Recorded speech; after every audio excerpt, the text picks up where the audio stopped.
بسم اللہ الرحمن الرحیم والصلاة والسلام علی سید المرسلین والحمد للہ رب العالمین۔ آج ہم سورہ طارق کے دوسرے حصے کے بارے میں بات کریں گے۔ جیسا کہ میں نے پہلے حصے میں تذکرہ کیا کہ اللہ تعالیٰ نے اس صورت میں انسان کی بگننگ یعنی اس کی پیدائش اور اس کا اینڈ یعنی جو معاد ہے یعنی اینڈنگ اس کی کیا ہے اس کے بارے میں اللہ تعالیٰ نے بات کیا ہے، اور ساتھ ساتھ میں اللہ تعالیٰ نے اس بات کو مختلف قسم کی دلیلوں سے ثابت کیا ہے کہ اللہ تعالیٰ ہی واحد طاقتور ہے، وہی قدرت رکھنے والا ہے، وہی ہر چیز کو منظم طریقے سے چلاتا ہے۔ اس لیے وہ کسی ذات کو یا کسی چیز کو پیدا کر کے دوبارہ بھی پیدا کرنے پر قادر ہے۔ پھر اللہ تعالیٰ نے بتایا کہ جب وہی سب چیز پر قدرت رکھنے والا ہے تو وہی تمہارے سارے اعمال پر، سارے ایکشنز پر وہ نظر رکھے گا، اور پھر جو ہے ان ساری عمل کو جو ہے وہ ایک دن سب کے سامنے کھول کر رکھے گا اور اس پر حساب کتاب کرے گا۔ اس حصے میں جس کو آج ہم جو ہے سمجھنے کی کوشش کریں گے، اللہ تعالیٰ نے مختلف قسموں کے ذریعے یہ بات سمجھانے کی کوشش کی ہے کہ یہ جو بات ابھی ہم نے پہلے بتائی کہ اللہ تعالیٰ ہی ہر چیز پر قادر ہے اور دوبارہ زندہ کرنے پر قادر ہے، یہ کوئی مذاق کی بات نہیں ہے، یہ ایک سیریس بات ہے، اس پر غور کرنے کی ضرورت ہے۔ اور جو لوگ بھی کسی بھی انسان کو کسی بھی طریقے سے بہکا رہے ہیں یا ان کو جو ہے ڈسٹریکٹ کر رہے ہیں اور الجھا رہے ہیں، ان سے بچنے کی ضرورت ہے اور حقیقت کی طرف لوٹنے کی ضرورت ہے۔ آئیے ہم اس کا ترجمہ اور اس کی تفسیر سمجھنے کی کوشش کرتے ہیں۔ اعوذ باللہ من الشیطان الرجیم، بسم اللہ الرحمن الرحیم۔ والسماء ذات الرجع، یہاں پر بھی واو قسمیہ ہے، اور السماء آسمان کو کہتے ہیں، اور الرجع کہتے ہیں کوئی بھی چیز لوٹنے کو، یعنی ایک چیز ہے وہ دوبارہ سے وہ آئے تو اس کو رجع بولتے ہیں۔ لیکن عربی میں الرجع کو بارش کے معنی میں بھی استعمال ہوتا ہے، یہاں بارش کے معنی ہی میں استعمال کیا گیا ہے، چونکہ بارش بھی تفاعلاً عرب کے لوگ یعنی اس کو خوش شگون میں، یعنی آپ یہ سمجھ لیجئے کہ اس کو اچھا جو ہے سمجھنے کے لیے یہ کہتے تھے، اچھی قسمت آزمانے کے لیے کہتے تھے کہ بارش کو الرجع کہتے تھے، تاکہ وہ لوٹ کے بار بار آئے، اس لیے الرجع کہتے تھے۔ دوسرا مطلب یہ ہے کہ بارش جو ہے وہ چونکہ زمین ہی پہ جو سمندر ہوتا ہے، اس سمندر کا جو ہے سمندر سے ہی بھاپ بن کے دوبارہ لوٹ کے برستا ہے، پھر وہیں پہ چلا جاتا ہے، اس لیے وہ الرجع کا لفظ استعمال کیا گیا۔ اس سے جو ہے واٹر ریسائکلنگ جو ہے اس کے بارے میں پتہ چلتا ہے۔ تو اللہ تعالیٰ قسم کھا کر کہہ رہا ہے کہ والسماء ذات الرجع، قسم ہے بارش برسانے والے آسمان کی، بارش برسانے والے آسمان کی۔ اس کے بعد کہہ رہا ہے کہ والارض ذات الصدع، ارض زمین، اور الصدع کہتے ہیں پھٹنا، کسی چیز کا شق کرنا، کسی چیز میں کریک آ جانا، ٹھیک ہے، اس کو الصدع بولتے ہیں۔ تو یہاں پر مطلب ہوا کہ اور نباتات اگتے وقت پھٹ جانے والی زمین کی قسم، یعنی اس زمین کی قسم جس میں جب کوئی پودا اگتا ہے تو وہ زمین پھاڑ کر اگتا ہے، زمین کو شق کر کے اگتا ہے، اس کی قسم۔ آپ دیکھیے جب کوئی پودا اگتا ہے، آپ ایک معمولی سا دھان کا پودا لیجئے یا جو ہے گیہوں کا پودا لیجئے، جب آپ گیہوں ڈال دیتے ہیں کھیت میں، پھر آپ دیکھتے ہیں کہ کچھ دنوں میں اس زمین کو پھاڑ کر جو ہے اس سے ایک جو ہے ریشہ سا، ایک ہرا سا ریشہ سا نکل جاتا ہے۔ تو اللہ تعالیٰ نے، آپ دیکھیے وہ کتنی معمولی سی گھاس ہوتی ہے لیکن وہ زمین کو پھاڑنے کی طاقت رکھتی ہے۔ یہ کیسے؟ یہ اللہ تعالیٰ ہی کی قدرت ہے کہ اللہ تعالیٰ نے زمین کے اندر اگنے والے اس معمولی سے پودے کے اندر اتنی طاقت رکھ دیتا ہے کہ اس زمین کو پھاڑ کر جو ہے وہ باہر ظاہر ہونے لگتا ہے۔ تو یہاں پر کہا جا رہا ہے کہ نباتات اگتے یعنی کہ پودے اگتے وقت پھٹ جانے والی زمین کی قسم، انہ لقول فصل، یقیناً یہ ایک جچی تلی بات ہے۔ قول کہتے ہیں بات کو، فصل کہتے ہیں جو فیصل ہو، جو بالکل پرفیکٹ ہو، سچ ہو، حق اور باطل کے درمیان فرق کرنے والی ہو۔ فصل کہتے ہیں جو حق اور باطل کے درمیان بالکل الگ الگ کر دے، بالکل بتا دے کہ یہ حق ہے، یہ جھوٹ ہے، اس کو فصل کہتے ہیں۔ اسی لیے فیصل بھی بولتے ہیں جو فیصلہ کرنے والا ہوتا ہے، اسی سے فیصلہ بھی، جو فیصلہ اردو میں ہم استعمال کرتے ہیں وہ معنی بھی ہے۔ تو اس کا مطلب یہ ہو گیا کہ یہ جو بات ابھی ہم نے بتائی کہ بارش کرنے والے آسمان کی قسم، اور جو زمین کو پھاڑنے والے مطلب جو ہے مطلب جو ہے زمین کو جو ہے اس زمین کی قسم جو پلانٹ اگتے وقت پھٹ جاتی ہے، تو یہ جو بات آپ کو ہم بتا رہے ہیں بالکل پرفیکٹ ہے، بالکل سچ ہے، بالکل حق ہے۔ ایک بات ہوئی۔ دوسری بات یہ ہوئی کہ یہ جو قول ہے، اس سے پہلے جو ہم نے بتایا کہ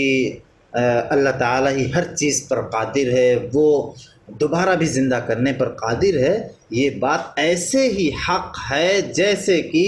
نباتات کا زمین پھاڑ کر اگنا، آسمان سے بارش کا ہونا جس طریقے سے جو ہے حق ہے، اسی طریقے سے میعاد کا دوبارہ زندہ کیے جانا بھی حق ہے۔ وما ہوا بالہزل، اور مزید وضاحت کے ساتھ کیا جا رہا ہے کہ جس طرح آسمان سے بارشوں کا برسنا اور زمین کا شق ہو کر نباتات اپنے اندر سے اگلنا کوئی مذاق نہیں ہے بلکہ ایک سنجیدہ حقیقت ہے۔ ہزل کہتے ہیں مذاق کو، اور ماں جب لگ گیا وہ نفی ہو گیا، یعنی کوئی مذاق کی بات نہیں ہے۔ اسی طرح قرآن جس چیز کی خبر دے رہا ہے کہ انسان کو پھر اپنے خدا کی طرف پلٹنا ہے، یہ بھی کوئی ہنسی مذاق کی بات نہیں ہے بلکہ ایک دو ٹوک بات ہے، ایک سنجیدہ حقیقت ہے، ایک اٹل قول حق ہے جسے پورا ہو کر رہنا ہے۔ یعنی جو میعاد کے بارے میں اللہ تعالیٰ بات کر رہا ہے اسے ہو کر رہنا ہے، ایک بہت ہی سنجیدہ، بہت ہی جو ہے اہم بات ہے، اس کو مذاق میں نہیں لینا چاہیے۔ انہم یکیدون کیدا، انہم یکیدون کیدا، قید کہتے ہیں کوئی سازش کرنا، کوئی خفیہ پلان کرنا، اس کو قید بولتے ہیں۔ تو اس کا کیا مطلب ہوا کہ انہم یکیدون کیدا، یعنی یہ جو کفار لوگ تھے یہ کچھ چالیں چل رہے تھے۔ چالیں کون سی چل رہے تھے؟ وہ چالیں یہی چل رہے تھے کہ کس طریقے سے جو اللہ کے رسول صلی اللہ علیہ وسلم قرآن کی دعوت لوگوں کو دے رہے ہیں اس کو کس طریقے سے ناکام کر دیا جائے، کس طریقے سے ان لوگوں کو روک دیا جائے جو آپ صلی اللہ علیہ وسلم سے ملتے ہیں۔ اور ان سازشوں میں وہ طرح طرح کے پروپیگنڈے جو ہے اپناتے تھے۔ کبھی آپ صلی اللہ علیہ وسلم کو جادوگر کہتے تھے نعوذ باللہ، کبھی شاعر کہتے تھے، کبھی مجنوں کہتے تھے نعوذ باللہ، اور مختلف قسم کے جو ہے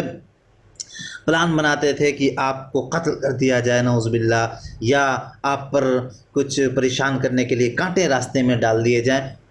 آپ سمجھ سکتے ہیں کہ انہوں نے ہر ممکن سازش کی کہ کسی بھی طریقے سے آپ صلی اللہ علیہ وسلم کو دعوت دینے سے روک دیا جائے، تو وہ سازشیں کر رہے تھے۔ وَأَكِيدُ كَيْدًا، اور اللہ تعالیٰ کہہ رہا ہے کہ وَأَكِيدُ كَيْدًا، یعنی میں یہ تدبیر کر رہا ہوں کہ ان کی کوئی چال کامیاب نہ ہونے پائے، یعنی وہ اپنی چالیں چل رہے ہیں اور اللہ تعالیٰ اپنا پلان لے کر بیٹھا ہوا ہے۔ اور یہ جو لوگ پلان بنا کر بیٹھ رہے ہیں، جو سازشیں کر رہے ہیں، یہ آخرکار منہ کی کھا کر رہیں گے، اور جو اللہ تعالیٰ نے قرآن کی شکل میں نور بھیجا ہے اور آپ صلی اللہ علیہ وسلم کی شکل میں جو پیغمبر بھیجا ہے، وہ انشاءاللہ ہمیشہ ہمیش کے لیے روشن بن کر، نور بن کر جو ہے وہ تاریکی کو دور کرتے رہیں گے۔ تو یہ مطلب ہوا۔ اس کے بعد خود جو ہے اللہ تعالیٰ کہہ رہا ہے کہ فَمَهِّلِ الْكَافِرِينَ أَمْهِلْهُمْ رُوَيْدًا۔ مَحَلَ یمہلو کہتے ہیں کسی چیز کو ڈھیل دینا، کسی کو ڈھیل دینا، تو اس کو